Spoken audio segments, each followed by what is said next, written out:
pagbasa at pagsusuri ng iba't ibang teksto tungo sa pananaliksik. Bago tayo magsimula sa bago nating aralin, ay mananalangin muna tayo. Manalangin po tayo. Panginoon, maraming salamat po sa binigay ninyong pagkakataon upang kami ay matuto. Gabayan mo po kami lahat upang malinang ang aming isipan at maunawaan ng lubos ang mga leksyon na ituturo sa amin. Pagpalain niyo po ang aming mga guro sa matyagang pagtuturo at pag-aamin sa amin ng mga leksyon sa araw-araw. Maraming salamat po, Panginoon. Ikaw po ang aming sandigan at lakas. Amen. Amen. Okay, class, maaari na kayong umupo. Class, muli po kayong inanyayahan na tumayo at punin niyo ang inyong pangalan dito sa harap para makita natin kung sino ang wala sa ating klase ngayon.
Binabati ko kayo dahil walang lumipan sa ating klase.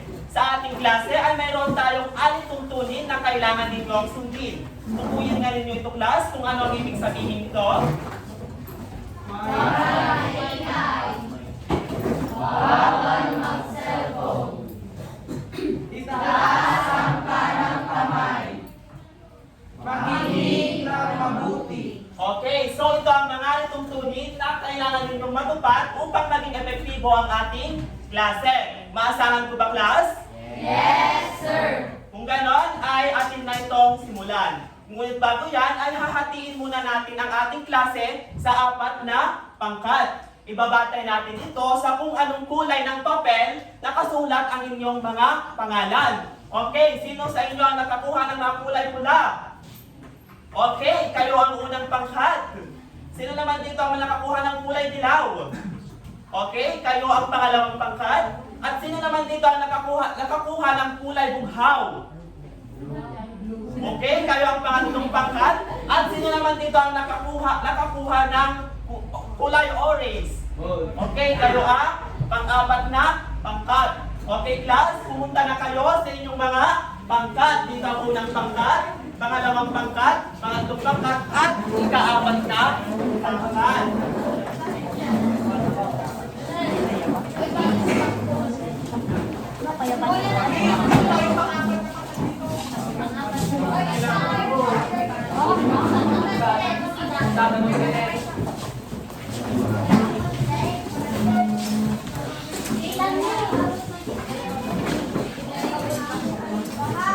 Nasa bangkat na bang lahat? Handa na bang lahat? Dahil bago yan, ay balikan na muna natin ang ating natalakay noong isang araw. Okay, gamit ang number decoding, ay punan ninyo ng tamang titik ang mga batlang upang mabuo ang mga salita. Paunahan kayo sa pagbuo nito. Kung sino unang pangkat ang unang makakabuo ng mga salita, ay sila ang tatanghaling panalo sa ating gawain. Naintindihan ba? Yes, sir.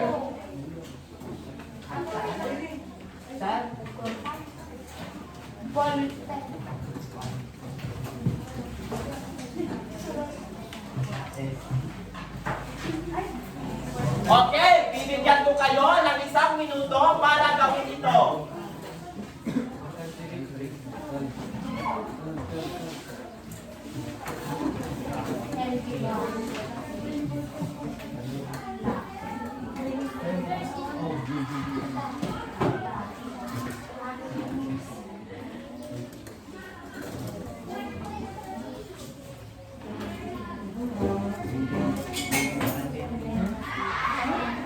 Okay, may natitira pa tayong 32 segundo.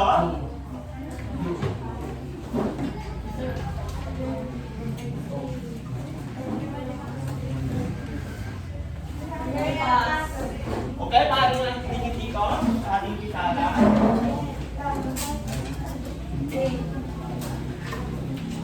Okay, ang unang nakabuo ng salita ay ang unang pangkat. Dahil yan, meron kayo 20 puntos.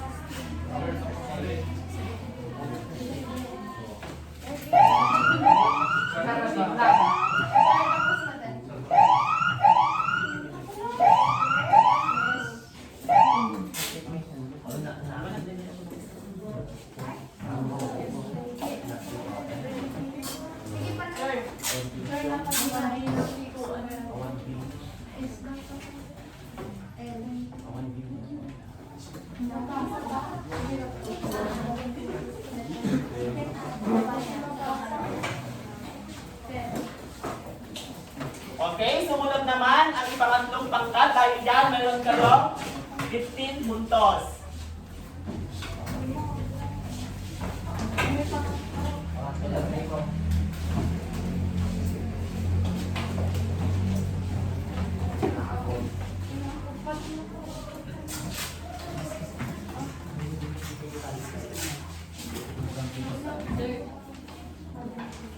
Okay, sumunod naman ang ika-4 na pangkat. Dahil yan, meron kayo 10 puntos.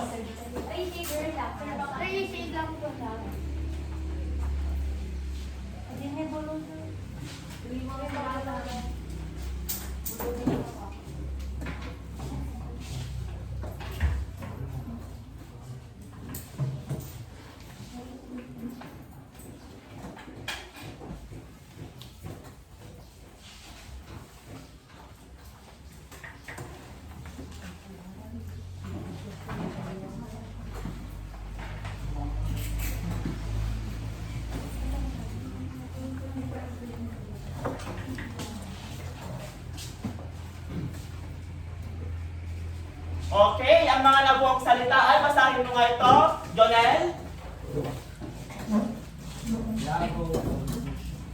Okay, tingnan nga natin. Okay, saang bahagi ng pananaliksik makikita ang mga ito? Francis? Saang bahagi ng pananaliksik makikita ang labong at konklusyon? Alaisa? Okay, tama. Dahil yan, mayroon kayong 5 puntos. Okay, class. Ano na ulit ang labong? Please? Yung lagi summary. So, simula sa chapter 1 to 4, mas makikita doon. Ang nasama nila yung chapter 1 to 4 makikita. Okay, mahusay. Dahil yan, meron din kayong 5 puntos. Tunay nang naunawaan na ninyo ang ating napag-aralan, kaya sa ating pagpapatuloy ay ating niyang suriin ang mga salitang nakapaloob sa concept map. Basahin nga ninyo ito, class. Taas ng presyo. Maagang pagbubuntis. Unemployment. Corruption. Matinding trapiko. Droga. Kahirapan. Suliranin. Okay, class. Mula sa mga salitang ito, ano ang naobserbahan ninyo sa mga yan? Ang mga issue or at mga problema sa ating bansa. Okay, tama. Dahil yan, meron kayong 2 puntos. Okay, class. Kung mapapansin ninyo, ito ay aktual na nagaganap sa ating lipunan. Subalit, hindi natin ito kaya kontrolin o manipulahin sapagkat hindi natin ito kayang pigilan at hindi natin ito maiiwasan. Kumbaga, kadalasan dumadating talaga ito sa ating buhay. Okay, class, matanong po kayo, alin sa mga ito ang naranasan niyo na? Kahirapan? Ano pa? Okay. So, maraming salamat sa inyong pagbabahagi. So, mula sa mga naranasan nyong iyon, ano ang inyong ginawa? Ano ang inyong ginawa? Okay, ganito. Di ba kapag nakakaranas tayo ng mga suliranin o problema, ay hindi tayo basta sumusuko. Bagkus nagpapatuloy tayo sa ating mga adhikain o layunin. Okay, batay sa ating gawain, ano kaya ang ating matatalakay ngayong araw? Kaya yan yung ating aalamin. Jonel, basahin mo nga ang layunin. Nabibigyang kahulugan ang mga konseptong patay. May isa-isa ang mga hakbang sa pagbuo ng konseptong papel at natutukoy kung saan bahagi ng konseptong papel nakapaloob ng kahirap. Okay, maraming salamat. So ito yung layunin ng ating pag-aaral. Saka lang nung ninyo ito matatamo pagkatapos ng ating talakayan. Sa ating pagpapatuloy ay upang magkaroon kayo ng idea kung ano ang ating mapag-aaralan ngayon, ay pag mayroon kayong babasahin isang sitwasyon. Ngunit bago yan, ay basahin na muna ninyo ang mga gabay na tanong. Ano ang nagtuturo sa naging tugon o sagot ng mga mag-aaral? Okay, dito tayo sa pangalawa. Pansinin ang naging kasagutan ng mga mag-aaral. Maaari ba itong maging basehan upang malutas ang problema sa paaralan? Oo o hindi. Ipaliwanag ang sagot. Okay, maraming salamat. Saka lamang ninyo ito masasagutan pagkatapos ninyo mabasa ang isang sitwasyon.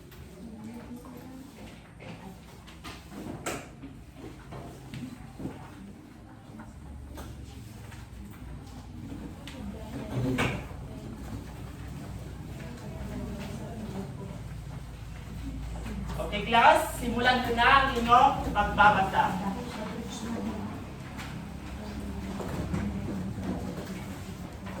Zaira, basahin mo nga ang una.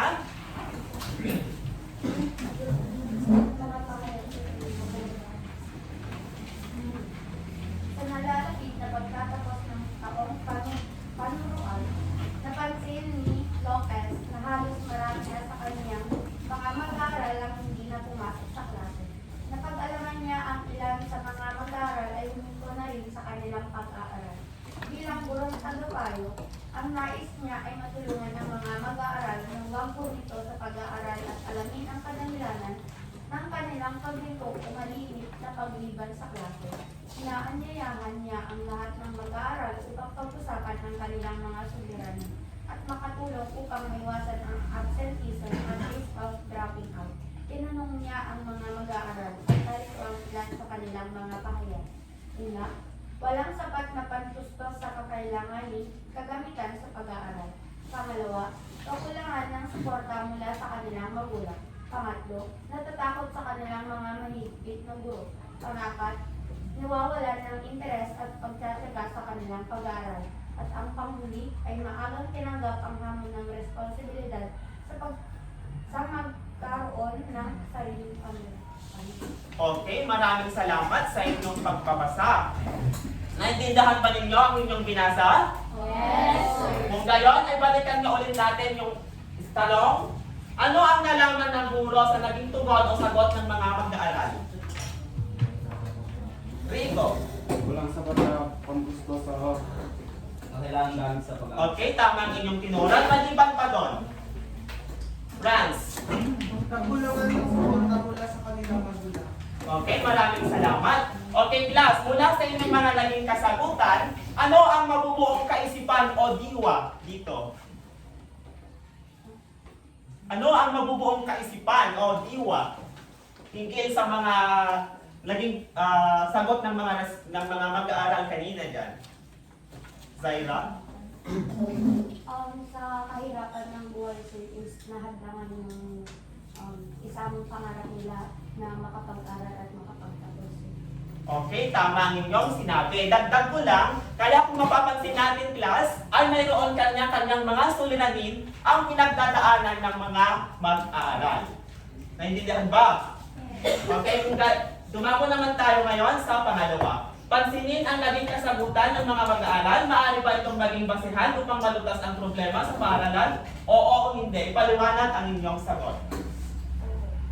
Micah?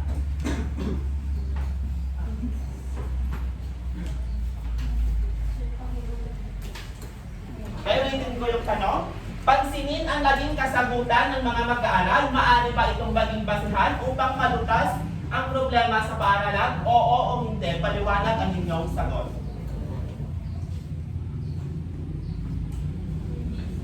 Bakit? Kasi nasa sa'yo naman yan kung talagang gusto mo makapag-aral, itutuloy mo kahit mahirap ang buhay. Okay, may nagpilan ka. Okay, maliban pa doon sa sinabi ni Maika, ano pa? Zaira? Sir, para sa akin is oo. Dahil sa hindi naman lahat ng tao is pantay-pantay. Kaya sa mga guro, hindi din po nila alam yung totoong istorya ng isang bata. Kaya hindi nila ma-restrict na hindi kailangan ng bata ang pag-aaral dahil sa habang ng buhay is napitan lang naman yung mga bata na mag-stop sa pag-aaral dahil sa kanilang katayuan sa buhay sir. Okay, exactly. Kaya kung mapapansin ninyo class, ang ating mga guro ay gumagawa sila ng iba't ibang pamamaraan upang malutas yung mga suliranin o problemang kinaharap ng kanilang mag-aaral. So dito, gagawa sila ng mga estratehiya o intervensyon upang matugunan pa yung pangangailangan ng kanilang mga estudyante. Naintindihan ba? Yes, sir.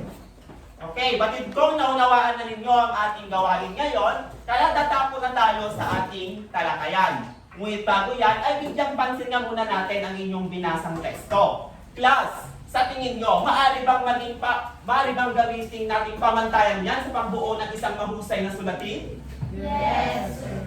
Okay. So, dito pumapasok na yung konsepto kung paano tayo bumubuo ng isang konseptong papel. Kaya yan ang ating tatalakayin ngayong araw. Okay, Rochelle, basahin mo nga kung ano ang konseptong papel. Ang konseptong papel ay katumbas ng isang proposal ng isang gawain o proyekto. Nabubuo dito ang framework o ibig patunayan, linawin, tukuyin, talakayin at gawin kaugnay ng Okay, Rochelle, mula sa iyong binasa, ano ang naintindihan mo dyan sa konseptong papel?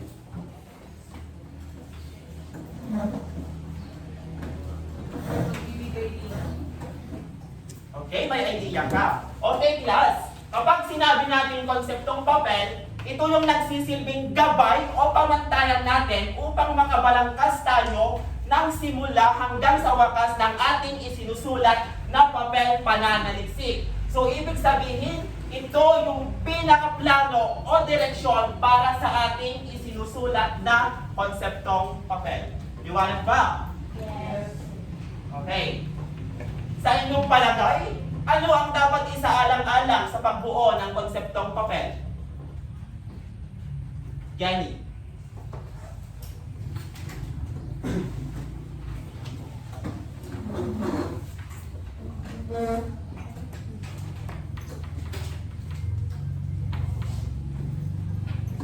Eliza? Sir, ang dapat natin maisaalang-alang sa pagbuo ng konseptong papel is dapat mapaliwanag ng maayos yung gagawin konseptong papel, sir, para sa proseso ng paggawa is maging maliwanag o maging mas madali. Exactly. Okay, dagdag ko lang sa sinabi mo, Eliza, ang isa pa na dapat natin isaalang-alang kapag bumubuo tayo ng isang konseptong papel ay dapat maisaalang-alang natin yung paksa, yung pinag-aaralan natin. At mula dito, isaalang-alang din natin yung estruktura o yung mga lipon ng mga salita upang maging katumpak-tumpak at kapanipaniwala ang ating isinusulat. Naintindihan? Yes, sir. Okay. Sa pagbuo ng konseptong papel ay mayroon tayong 4 na hakbang. Basahin mo nga ito, Rico. National, layunin. Methodology. Nasang output. Okay, maraming salamat sa iyong pagbabasa. Ngayon ay atin na itong himay-himayin nang sa ganon ay mas lalo ninyo itong maunawaan. Okay, Joyce, basahin mo nga kung ano ang rational. Rational. Dito tinatalakay ang dahilan kung bakit kasaysayan ng idea. Ito ang problematisasyon ng paksa. Tinutukoy rin ito kung bakit mahalaga sa makabuluhan ng paksa. Okay, maraming salamat sa iyong pagbabasa. Okay, class, kapag pinag-uusapan naman natin yung rational, ito yung pinakasentro bakit tayo nagsusulat ng isang papel pananaliksik. So, ibig sabihin, ito yung panimula. Pero sa rational, ito ang tawag naman sa pagbuo ng konseptong papel. So, ibig sabihin, ito yung pinakadahilan kung bakit tayo sumusulat ng isang sulatin. Naintindihan ba kung ano ang rational? Yes, sir. Okay, dumako naman tayo sa ating layunin. Basahin mo nga ito, Reginette. Ngayon, dito tinatalakay ang gustong mangyari kaugnay ng papel. Dito rin tinitiyak ang pinakalaman ng papel. Okay, Reginette, ano ang naintindihan mo dyan sa pinasa mo?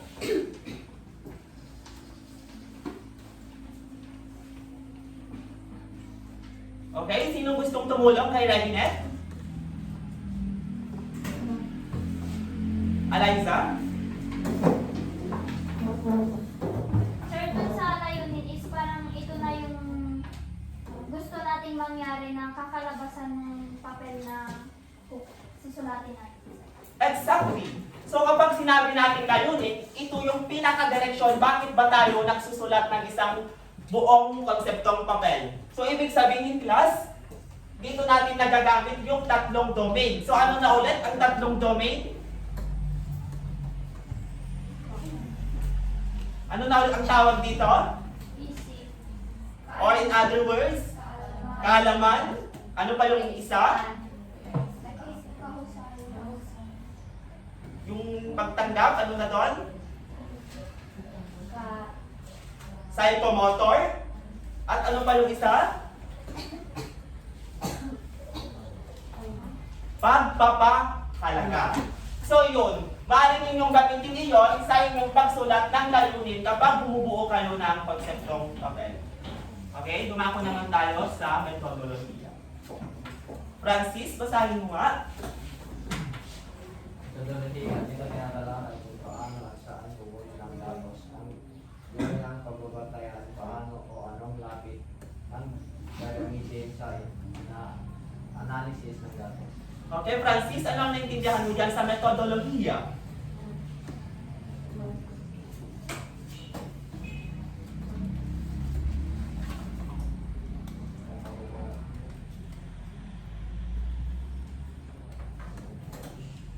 Okay, sino gustong tumulong kay Francis?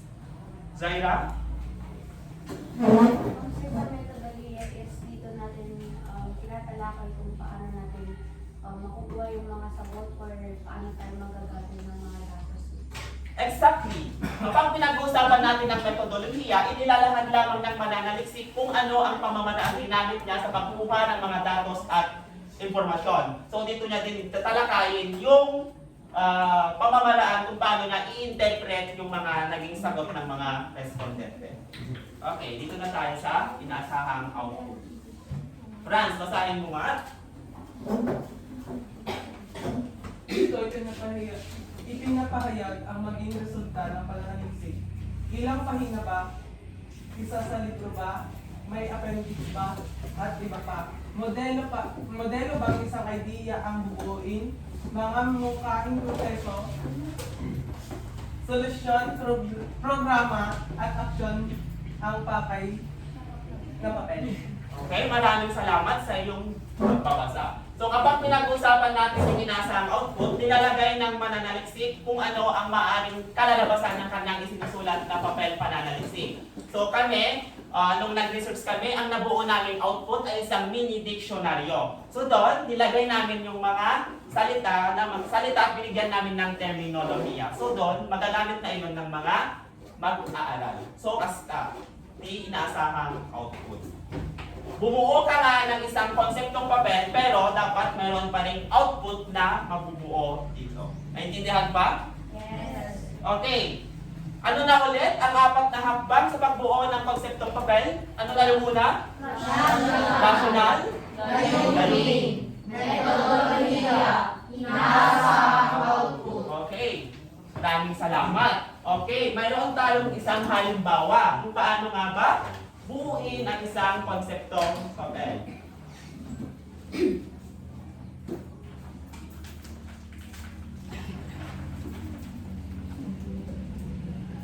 Okay, Nico, basahin mo nga kung ano ang paksa.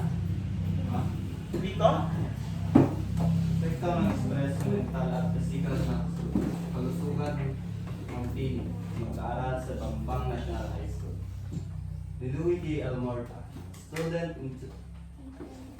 Intermundia National High School. Okay, maraming salamat sa iyong pagbabasa. Okay, class, kung mapapansin ninyo sa pagbuo ng isang konseptong papel, ay laging nakakaps lock yung title. And then sa baba, ilalagay natin kung sino yung nagsulat ng konseptong papel at huwag din natin kalimutang ilagay kung ano yung tungkulin o ginagampanan nito.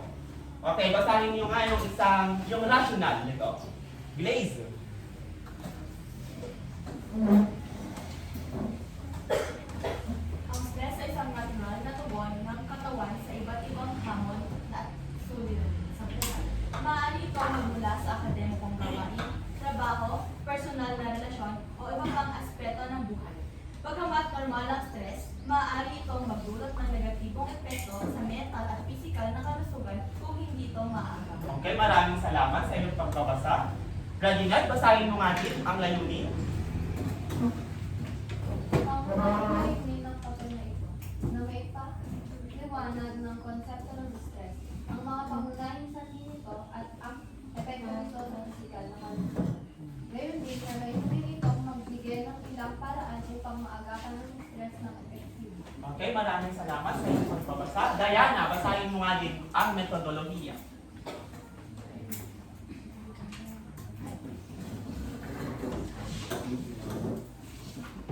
Magpo-focus ang papel na ito sa epekto ng stress sa mental at physical na kalusugan. Hindi ito mag-aaral sa pagbangon ng stress.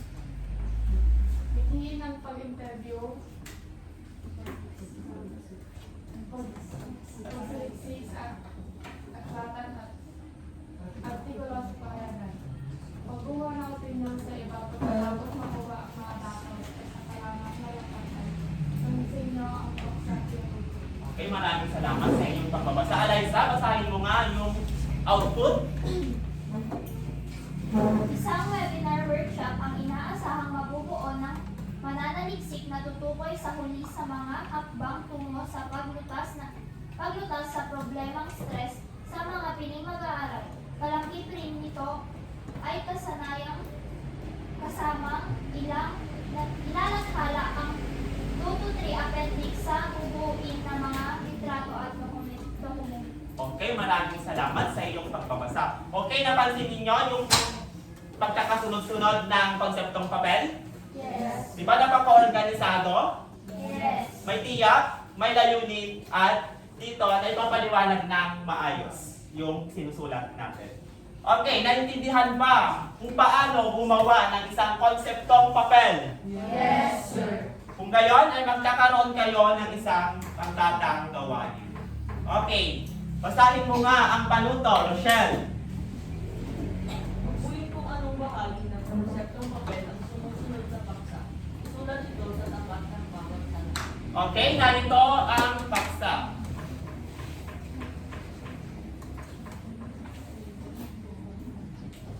Basahin mo nga ito, Zaira.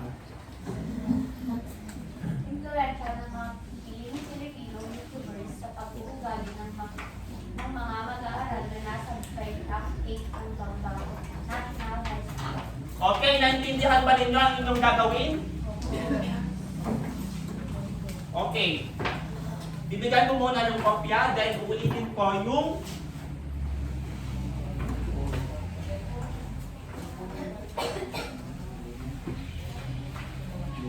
Okay class, kung mapapansin ninyo sa binigay kong paksa, hindi yan nakarambol yan. Ang gagawin nyo lamang yan class ay tutukuyin ninyo kung nasaan ang layunin, rasyonal, metodolohiya at inaasahang output. Isulat lamang ito sa tapat ng bawat talata.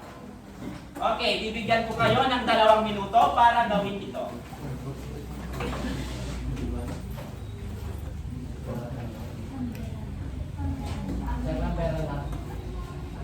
Diyan nyo ilagay yung mga sagot. Yung number lang. Ilagay ninyo kung nasaan dyan yung rasyonal, layunin, metodolohiya at inaasahang output.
Okay, tapos na ba? Yes, sir. Kung ganon ay atin nang aalamin kung tama ba ang inyong mga kasagutan. Okay, saang bahagi kaya makikita ang rasyonal? Anong bilang? Tingnan nga natin kung magkatugma ito sa inyong sagot. Basahin mo nga ang rasyonal, Zaira. Sa makabagong panahon, ang social media ay naging malaking bahagi ng buhay ng mga kabataan, lalo na ang maraming Filipino YouTubers ang nagiging influensya sa kanilang mga taga-subaybay. Kabilang ng mga mag-aaral, ang kanilang nilalaman maging ito man ay pang-edukasyon, libangan o personal na opinion ay maaaring magkaroon ng epekto sa pag-uugali at akal ng mga kabataan. Okay, maraming salamat. Nasaan naman kaya yung layunin? Anong talata kaya ito? Okay, tingnan nga natin kung magkatugma.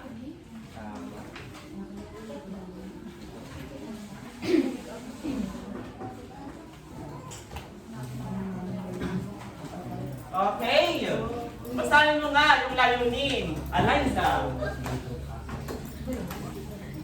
Pangunahing layunin ng papel na ito na matukoy ang impluwensya ng mga Filipino YouTubers sa pag-uugali ng mga mag-aaral na nasa baitang 11 ng Bambang National High School.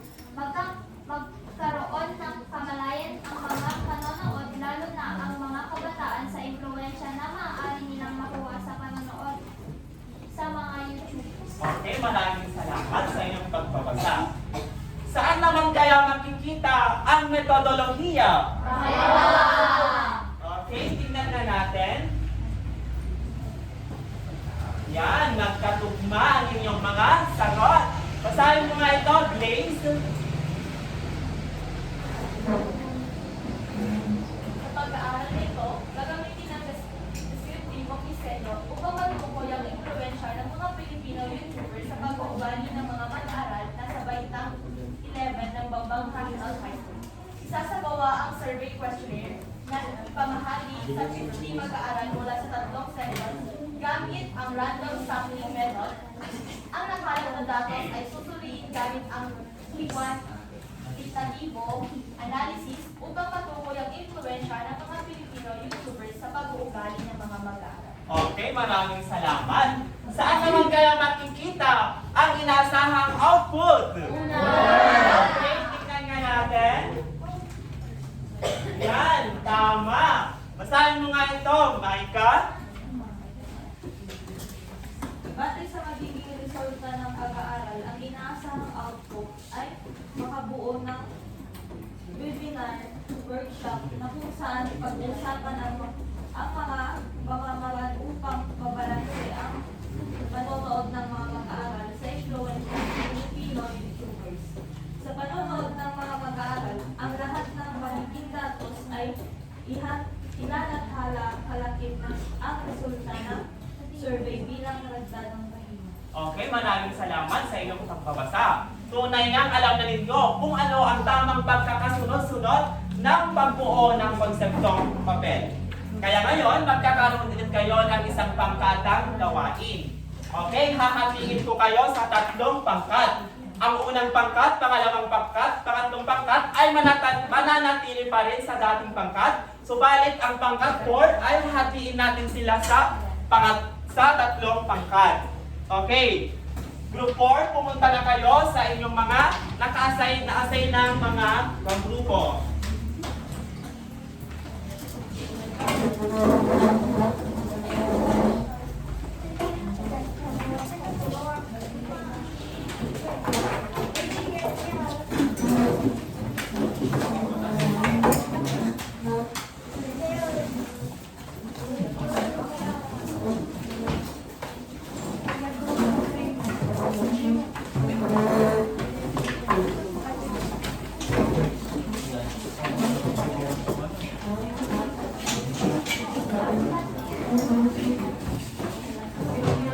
Nasa bangkat na bang lahat? Okay, kung gano'n, tinatawag ko ang mga leader upang pumunta dito sa harap at mayroon kayong papel na pupunutin.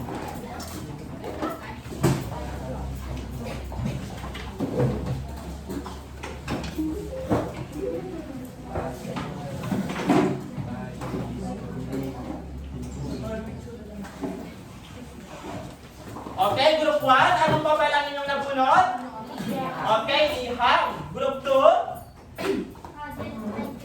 Budget Show, Q&A. Group 3, okay, mula sa inyong nabunod class, ay ganyan nyo ibabahagi ang inyong gawain sa isang malikhaing paraan. Okay, narito ang inyong gawain. Basahin mo ang gawain. Ready, Ned? Sagutin ang tanong, paano makakatulong sa buhay ninyo bilang pag-aaral ang pagbuo ng konsepto? Okay, maraming salamat. Naunawaan mo ninyo ang inyong gawain? Yes! Kung ganon, ay binibigyan ko kayo ng 6 na minuto. At bago yan, ay narito ang ating pamantayan sa inyong gawain. Angkop ang mga salitang ginamit, 15. Mabilisang naipahayag ang kaisipan, 10. Naibahagi ito sa malikhaing paraan, 5. Meron itong kabuuan, 30. Okay, class, simulan nyo na ang inyong gawain.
Decide kayo kung sino yung mga contestant.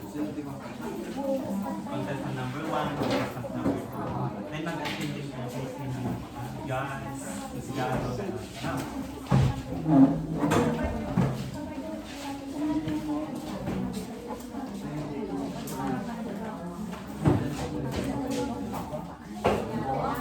Okay, mayroon pa tayong 3 minutong natitira para i-finalize ang inyong gawain.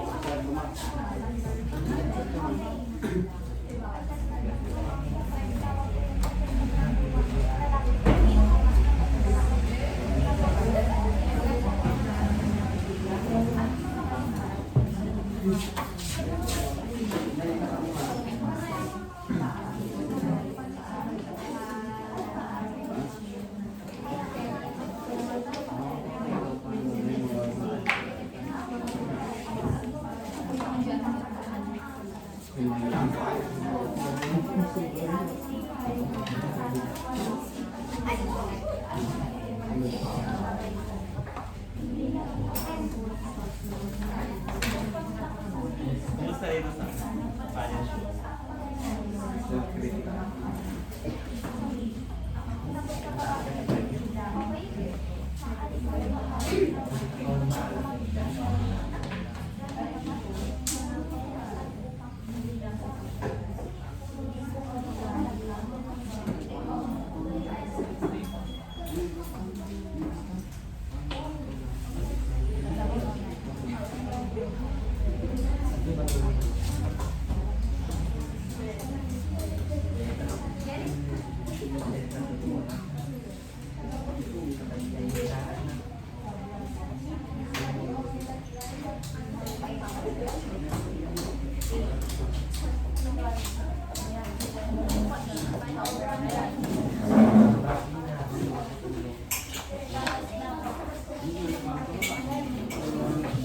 Kaya 1 minute pa para i-finalize niyo ang inyong gawain. Kasi may dito.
Kumusta ang inyong gawain?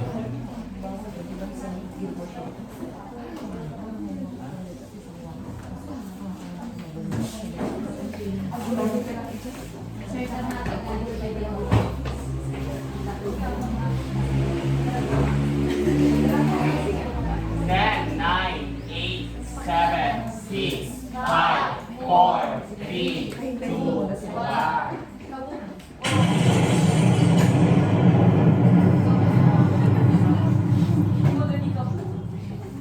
Tapos na ba ang inyong gawain? Yes, sir. Kung gayon ay atin na magtutunghayan ang inyong presentasyon. Okay? Unang magprepresenta ang unang pangkat. So ay ang pagbasa ng iham.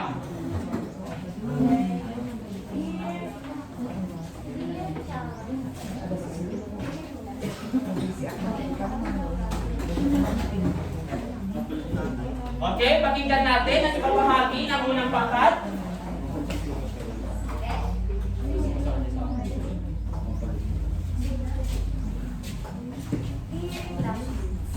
Mahalagang bahagi ng pag-aaral at pagsasaliksik ang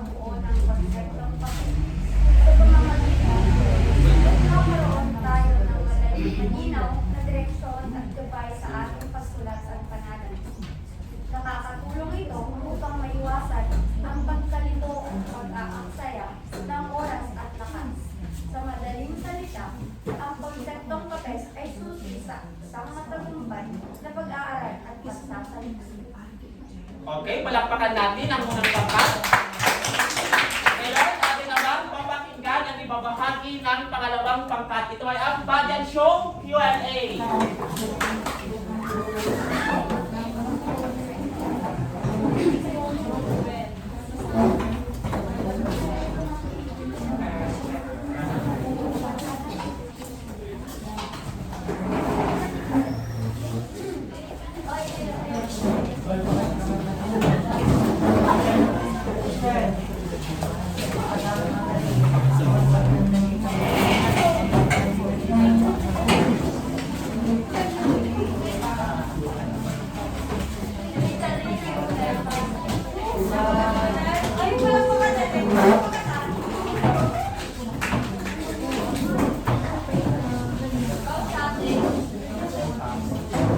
Okay, pakinggan naman natin ang ibabahagi ng pangalawang pangkat.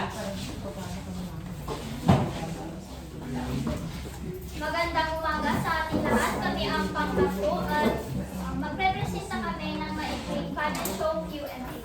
At bago kami magsimula ay nais ko munang magpakilala. Ako nga pala si Eliza R. Montañez. Ako si May Casisa. At kami ang gaganap bilang tagapagdaloy ng programang ito. Ako si Catherine Compal, gaganap bilang Board of Judges. Ako naman po si Jamarla Candona. Ako si Syra Ola. Ako si Darbeline. Ako si Jessa. Ako si Dani Sharma. Ako naman si Rico.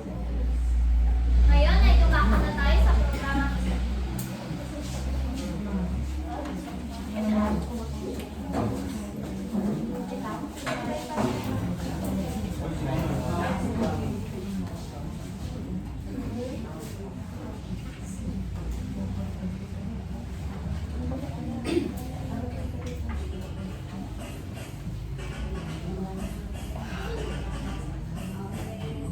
Okay. Nais naming tawagin sa harapan na ito ang contestant number 1.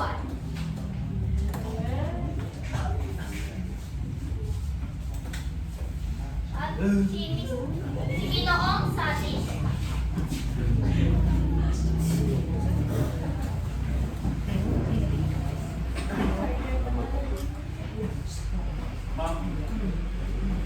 So, kailangan Kailangan Yahoo!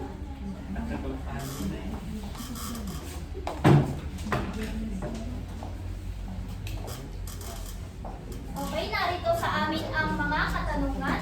So, nais naming bigyang pansin ang mga Board of Judges na ito. Si Binibining Darbeline ang bubunot ng question sa ating contestant number 1.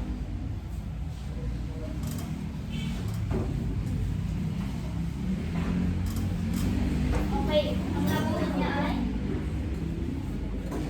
Paano makakatulong sa buhay ninyo bilang mag-aaral ang pagbuo ng konsepto? uulitin namin.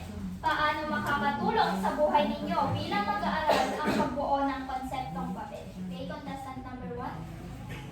Salamat sa iyong kahangahangang katanungan.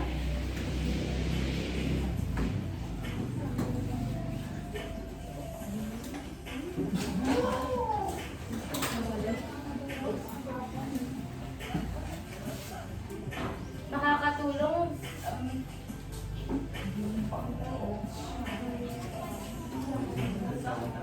Nais mo ba ulitin namin ang katanungan?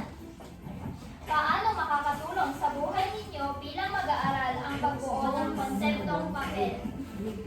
bilang mag-aaral, makakatulong sa buhay namin ang pagbuo ng konseptong papel dahil sa pagpapalalim ng pag-unawa at pagpapabuti ng mga kasanayan. Yun lang po, thank you. Maraming salamat. Si Ginoong Sati naman. Wala ako naman ang konseptong papel sa pagkalat ng panitikan at literasi na ginagawang mas maginhawa ang mga libro upang mas magamit at mas Okay, maraming salamat.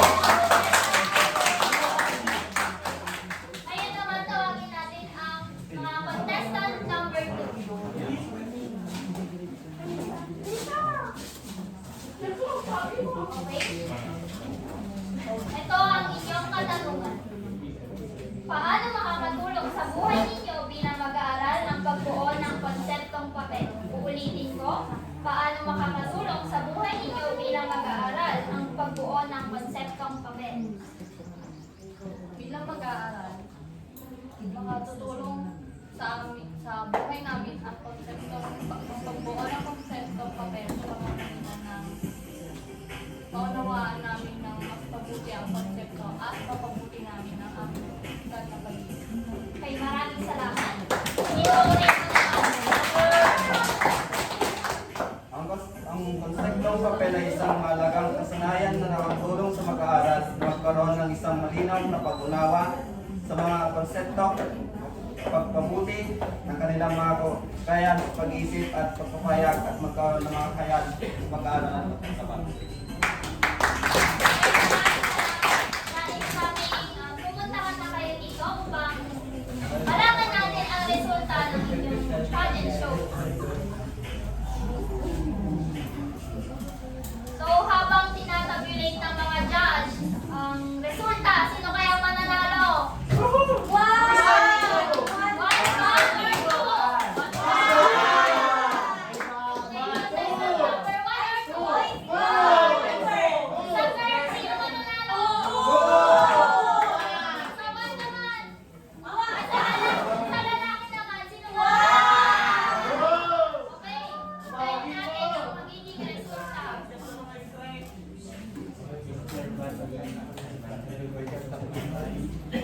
Okay, tapos na ba?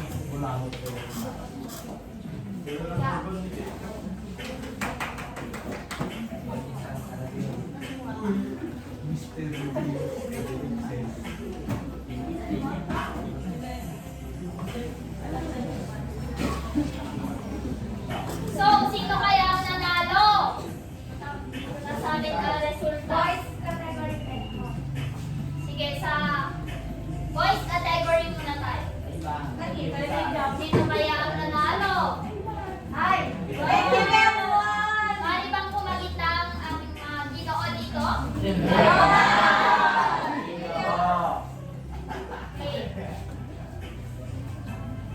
At ang tatanghaling Mr. Mungya National High School ay si...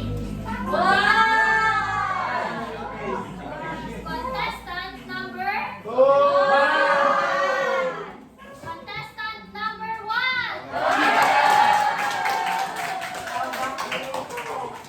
So, nais namin tawagin ang ating guro upang magbigay ng sash.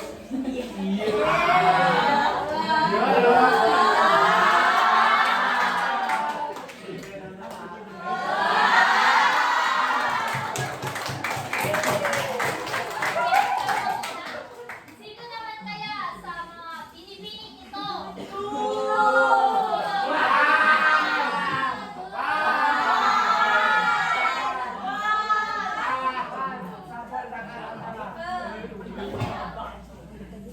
Okay, sino kaya mananalo? Okay, ang tatanghaling Miss Mungya National High School ay contestant number... Contestant number 1!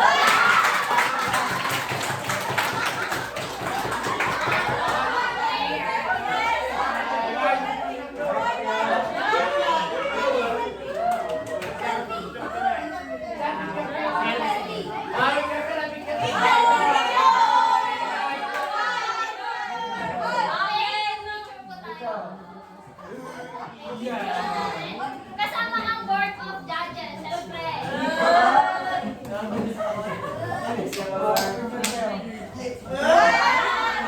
Magpakita po ang mga nanalo, board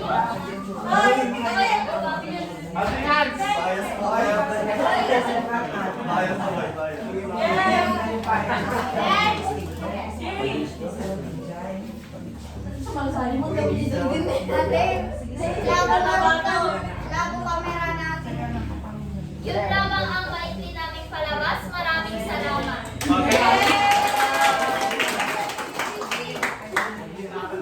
Okay, palakpakan natin ang ikalawang pangkat. Kaya narako naman tayo sa pangatlo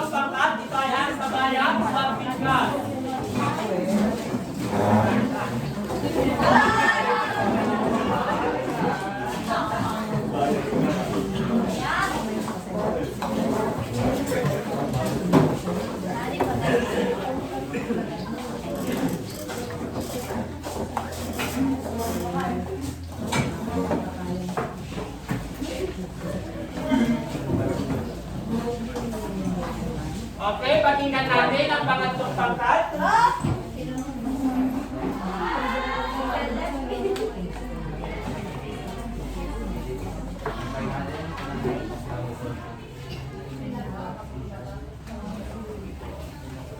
Magandang umaga po sa ating lahat. Kami ang pangkat ikatlo at magprepresenta ng sabayang pagbigkas tungkol sa paano makakatulong sa buhay ninyo bilang mag-aaral ang pagbuo ng konseptong papel.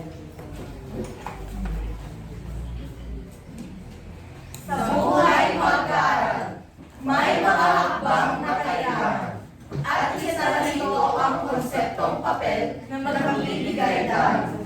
Hindi ito basta papel lang, kundi gabay sa landas, naglalaman ng ideya at mga pangarap na malalakas. Sa bawat ideya, natututo tayong mag-isip. Paano simulan, paano tapusin, at paano mag-isipon ng tapat. Ang konseptong papel ay natutulong ng disiplina, na ang tagumpay ay sa sikap at tamang pamamaraan ng kasalanan.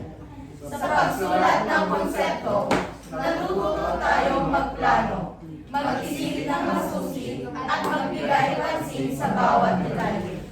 Hindi lang ito tungkol sa pagsunod sa alitutunin, kundi sa pagpapakita ng malasakit at pagnanais na makapulot ng kaalaman. Sa huli, ang konseptong papel ay hindi lamang proyekto.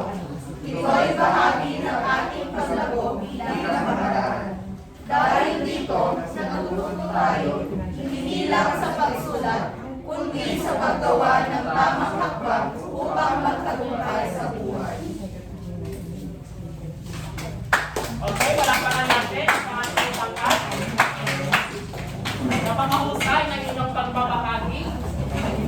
Okay, narito ang inyong mga tos. Group 1, nakakuha ng 29. Palakpakan natin. Group 2, nakakuha rin ng 29 puntos. At Group 3, nakakuha ng 30 na puntos. Ngayon, tatapon naman tayo ngayon sa individual na gawain.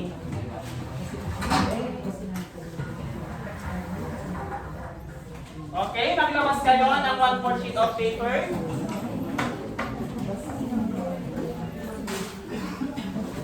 Basahin mo nga ang panutos, Ira. Ang mga sinusunod na pahayag. Okay, naintindihan pa ninyo ang inyong gawain? Last? Yes, sir. Okay, mabibigyan lamang kayo ng 10 segundo sa pagsagot bawat item. Okay. Nakapaglawas na ba lahat ng 1/4? Kahit anong papel na, basta pwede bang mapagsulatan? Okay, atin nang simulan.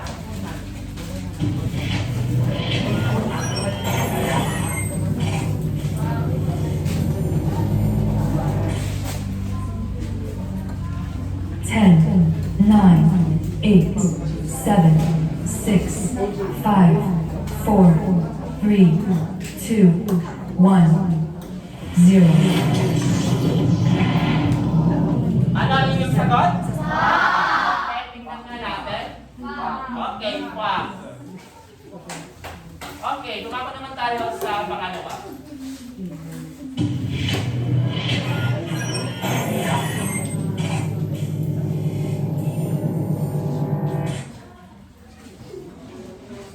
Ten, 9, 8, 7, 6, 5, 4, 3, 2, 1, 0. Ano ang inyong sagot doon? Okay, tingnan nga natin. Love. Okay, sa pangatlo.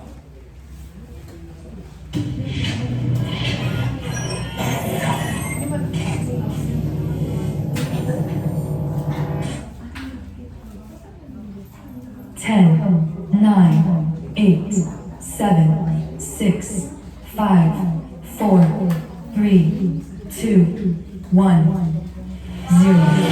Ano ang inyong sagot? Okay, tingnan nga natin. Wow. Okay. Mako naman tayo sa ika-apat.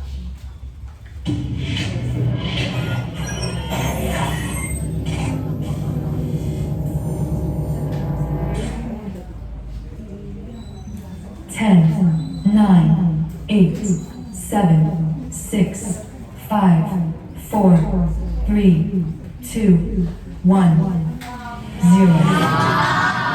Ano ang inyong sagot? Okay, tingnan nga natin. Now. Okay, panghuli.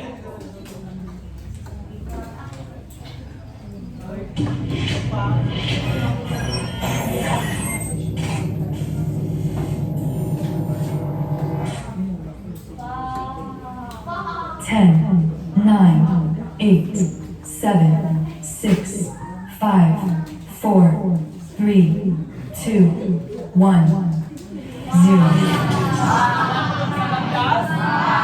Okay, tingnan nga natin. Wow. Okay, sino sa inyo nakakuha ng 5, 4, 3, 2, 1. Okay, class, makibigay na sa akin ang inyong mga kasagutan.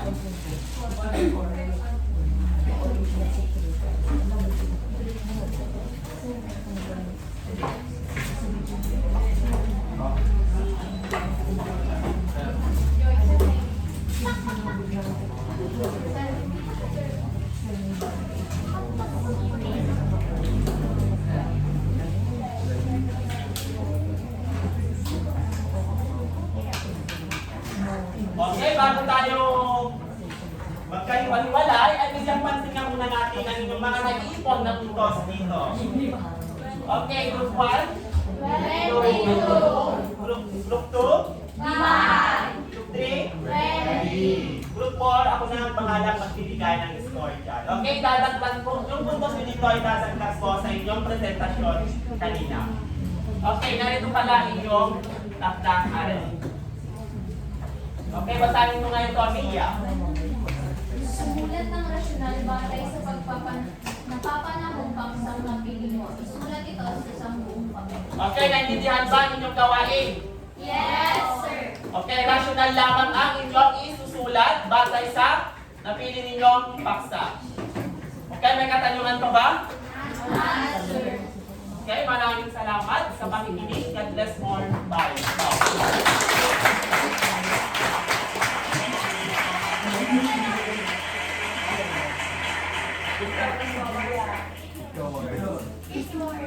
Pag-galaw pa kayo eh. Ayun, sir. Wow.